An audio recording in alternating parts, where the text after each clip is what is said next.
Captain Marvel, the $1 billion success story that no one actually talked about.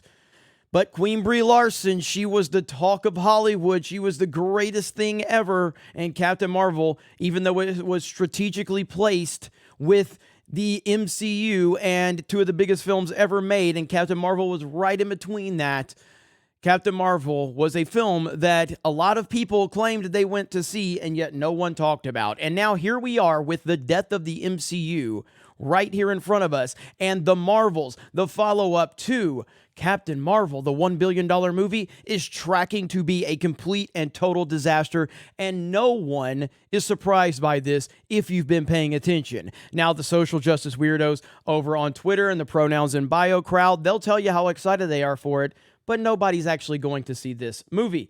The Marvels is doomed according to box office projections, and it says The Marvels is shaping up to be the Disney grooming syndicate's latest in a long line of box office flop, according to Box Office Pro.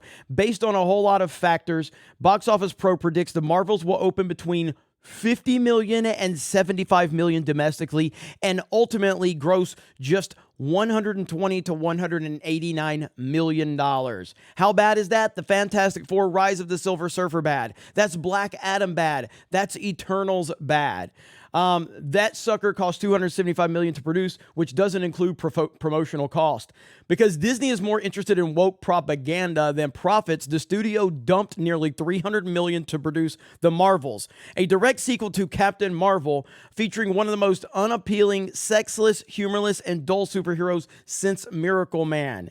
This is terrible. This is a terrible situation for Disney and Marvel right here. The Marvels is tracking to have the MCU's worst opening weekend ever.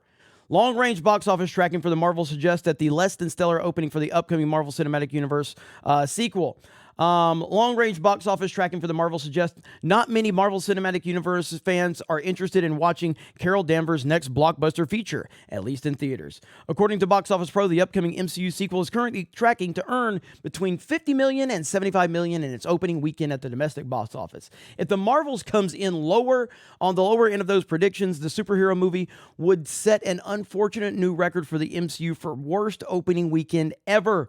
The Incredible Hulk back in 2008, before the MCU was even a thing, and I do like that movie, by the way, currently holds that record with an opening of 55.4, followed by Ant-Man in 2015 with 57.2. Pre-sales trends are currently 69% behind the pace of Guardians of the Galaxy Volume 3 and 42% behind Eternals. Even if the Marvels came in on the higher end of projections, $75 million would still be less than half of the $153.4 million the first installment of the MCU sub-franchise Captain Marvel opened back in 2019. Captain Marvel ended its theatrical run with $426.8 million domestically, while the Marvels is currently tracking for a final domestic haul of $189 million. Holy crap. This is bad.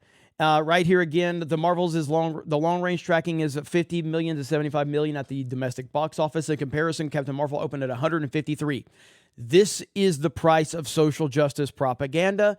You can fake it for a while, but ultimately, people are going to see these things for what they are. And this is exactly what the MCU has become. Unfortunately, the MCU was once a very entertaining record-setting franchise, and yeah, they're setting records now just in the wrong direction. But with everything we've seen with the Marvel Cinematic Universe shows, with the movies outside of Guardians 3, everything has been a trash fire. And I did love Guardians of the Galaxy 3. It didn't really seem like it was connected to the MCU at all. Obviously it is, but it didn't feel like it was, and it seemed to be a contained story within its own little world there. Even though it is part of a much bigger world, it felt focused.